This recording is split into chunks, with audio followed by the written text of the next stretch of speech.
Bonjour ou bonsoir à toutes et à tous, où que vous vous trouviez aujourd'hui, c'est une nouvelle présentation flash éclair que nous vous proposons du livre 100 questions pour comprendre et agir, le coaching. Et pour ce faire, nous avons le grand plaisir d'accueillir l'auteur de cet ouvrage, Nathalie Lourdel. Bonjour Nathalie. Bonjour à tous. Alors Nathalie, tu as 3 minutes top chrono pour nous présenter ton livre. Es-tu prête? Oui, Alors, top chrono! c'est parti. Bon, 100 questions, 100 réponses, claires, synthétiques, avec un objectif, vous faire comprendre ce métier qui est parfois complexe, parfois mal connu. Il y a une diversité d'approches derrière le coaching. Et ce que j'ai voulu, finalement, c'est de synthétiser et aussi d'avoir transmettre ce que j'ai appris au fil des années sur ce métier multiple et divers. Une approche un peu intégrative, finalement.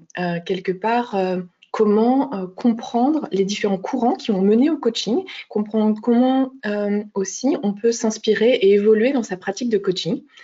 Donc, mon objectif, c'était aussi de transmettre à travers mon école, et ça, c'est un petit peu la base théorique, mais avec des choses très pragmatiques. J'ai fait 8 chapitres, avec à chaque fois plusieurs questions. Les différentes formes de coaching, qu'est-ce que c'est un coaching, quelle forme ça peut prendre, et pourquoi vous pourriez faire un coaching finalement. Si vous vous intéressez à ce métier, ou si vous êtes manager ou RH, à quel cas ça va être utile de faire un coaching, et quelles sont les étapes structurées en coaching individuel, coaching collectif, comment ça se passe.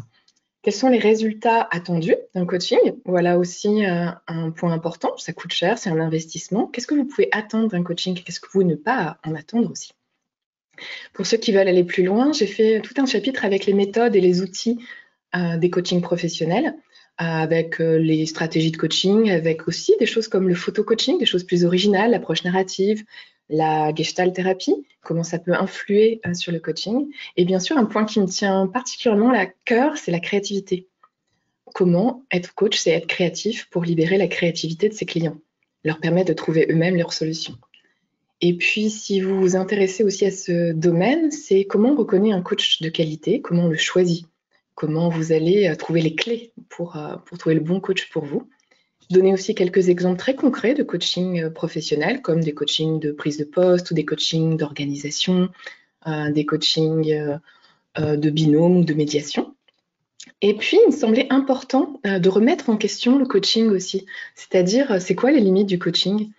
Quand est-ce qu'on ne prend pas un coaching? Quand est-ce qu'on refuse un coach? Ou pour le coach, comment on se protège de ce métier qui est assez impliquant finalement? Comment on prend soin de soi? Et comment aussi on sait mesurer ses propres limites? Où est-ce que je vais pas? Et quels sont les coachs auxquels je dois dire, les coachings auxquels je dois dire non?